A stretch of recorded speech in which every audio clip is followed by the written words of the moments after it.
আচ্ছা, আমাকে নরেন্দ্রপুরের একজন গার্জেন একটা ব্যক্তিগত মেসেজ পাঠিয়েছেন। উনি বলছেন যে আহ, নরেন্দ্রপুরের বর্তমান যিনি স্কুলের হেডমাস্টার মশাই, তিনি সেকেন্ডারি হায়ার সেকেন্ডারিতে অর্থাৎ মাধ্যমিক উচ্চ মাধ্যমিকে ছেলেদের ভালো রেজাল্ট নিয়ে একমাত্র উৎসাহী, এবং সেই ভালো রেজাল্ট করে ভালো পিআর চান, মানে ভালো পাবলিক রিলেশনশিপ করেন। কিন্তু নরেন্দ্রপুরে নিটের রেজাল্ট, যেই অ্যাডভান্সের রেজাল্ট ক্রমাগত খারাপ হচ্ছে, যার জন্য উনি নিজের ছেলের ভবিষ্যৎ নিয়েও চিন্তিত।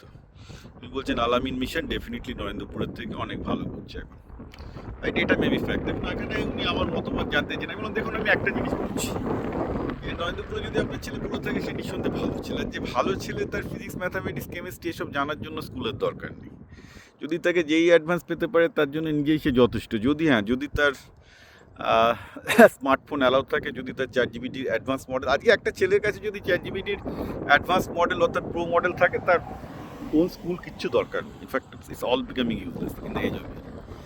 তো তারপর তাহলে নরেন্দ্রপুরে কেন? আমি যেটা ব্যক্তিগতভাবে মনে করি যে নরেন্দ্রপুরে কি আমি ফিজিক্স কেমিস্ট্রি ম্যাথামেটিক্স শিখতে গেছিলাম, না সেখানে ফিজিক্স কেমিস্ট্রি ম্যাথামেটিক্স শিখেছি বা এই করেছি, বা নরেন্দ্রপুর না থাকলে আমি IIT পেতাম না, ওগুলো কোনোটাই ঠিক না। নরেন্দ্রপুরে যেটুকু ফিজিক্স কেমিস্ট্রি ম্যাথামেটিক্স বা প্রথাগত কম্পিটিটিভ এক্সামের জন্য পড়ানো হতো, ওটা সব জায়গাতেই পাওয়া যেত। It's not big deal. হয়তো অন্য জায়গায় আরও বেটার পাওয়া যেতে পারত, সেলফ স্টাডি করলে আরও বেটার, মানে বেটার হয়। ওগুলো কোনো ফ্যাক্টরি নেই, পড়াশোনা যেটা প্রথাগত। নরেন্দ্রপুর থেকে আমার জীবনের সবচেয়ে বড় পাওনা হচ্ছে সত্যদার কাছে বসে স্বামী সুপর্ণানন্দ, যিনি এখন গোলপার্কের প্রিন্সিপাল মহারাজ, তার কাছে তিনি ওই 9:30টার সময় ঘুমোতে যাওয়ার আগে একটা আধ ঘন্টা উপনিষদে ক্লাস দিতেন। খুব কম ছাত্র যেত, আমি যেতাম। যতদিন উনি ক্লাস নিয়েছেন আমি যেতাম, কারণ সবাই IIT প্রিপারেশন নিত, আমি উপনিষদ শিখতে যেতাম ওনার কাছে। আর বাকি কয়েকটা আর্টসের ছেলে পেলে যেত, আমার মনে আছে, সায়েন্স থেকে কেউই যেত না। তো আমার লাইফের সবচেয়ে নরেন্দ্রপুর থেকে যে জিনিসটা আমার টেক হোম, সেটা হচ্ছে যে এই সনাতন দর্শন অর্থাৎ হিন্দু ধর্মকে ভালো করে জানা, উপনিষদকে ভালো করে শেখা, এবং সেই উপনিষদের শিক্ষাটাকে ব্যক্তিগত জীবনে, বেদান্তের শিক্ষাটাকে ব্যক্তিগত জীবনে কাজে লাগানো। This has been amazing, because this is what holds me tight. কারণ বেদান্তের ওই শিক্ষা ছাড়া জীবনে বেঁচে থাকা আমার পক্ষে খুব কঠিন হতো, because life will be very tough and it gives a much bigger vision. ঠিক আছে, তো নরেন্দ্রপুরে গিয়ে কি ফিজিক্স কেমিস্ট্রি ম্যাথামেটিক্স শিখেছি, ওখানে আমাকে আদৌ যেই জন্য ট্রেনিং দিয়েছে কি দেয়নি, ওইগুলো নিয়ে I am not list bothered. আমি বিশেষ করি নরেন্দ্রপুরে সবচেয়ে ভালো যেটা শেখার আছে, সেটা হচ্ছে এক উপনিষদের শিক্ষা, সেকেন্ড হচ্ছে এই যে বন্ধুদের কাছ থেকে শেখা। প্রচুর ওখানে ইন্টেলিজেন্ট ছেলে থাকে, মেধাবী ছেলেদের কাছ থেকে শিখলে অনেক কিছু শেখার থাকে। টিচারদের কাছ থেকে কিছু শেখার নেই, আমি মনে করি অ্যাজ এ ইনস্টিটিউশনে সেরকম হয়তো কিছু শেখার নেই।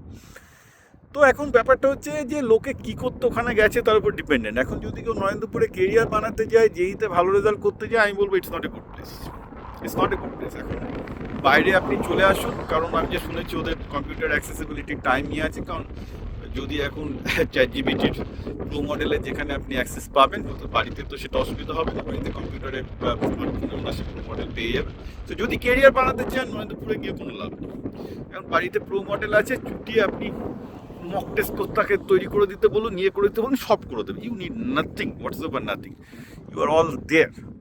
রাইট, নিজে নিজে যে কোনো ছেলে সেলফ স্টাডি করে বেটার করতে পারবে। কিন্তু আপনার যদি মনে হয় যে মিশনে গিয়ে একটা মহারাজদের সাথে থেকে তারা একটা ভালো ফিলোসফিক্যাল বেস তৈরি হবে, স্পিরিচুয়াল বেস তৈরি হবে, যেটা জীবনের ম্যারাথন দৌড়ের জন্য একটা বড় দরকার, তাহলে আমি বলবো নরেন্দ্রপুর ইজ ভেরি এসেন্সিয়াল। এবং আমি দ্বিতীয়টার ফেভারিট, কারণ I think that's what I got from Narendrapur. এইসব পড়াশোনা, ফিজিক্স কেমিস্ট্রি ম্যাথামেটিক্স, ওইটুকু যে কোনো জায়গায় শেখা যায়। আর আজকাল তো ChatGPT, জেমিনির যুগ, ওটা কোনো ফ্যাক্টরি না।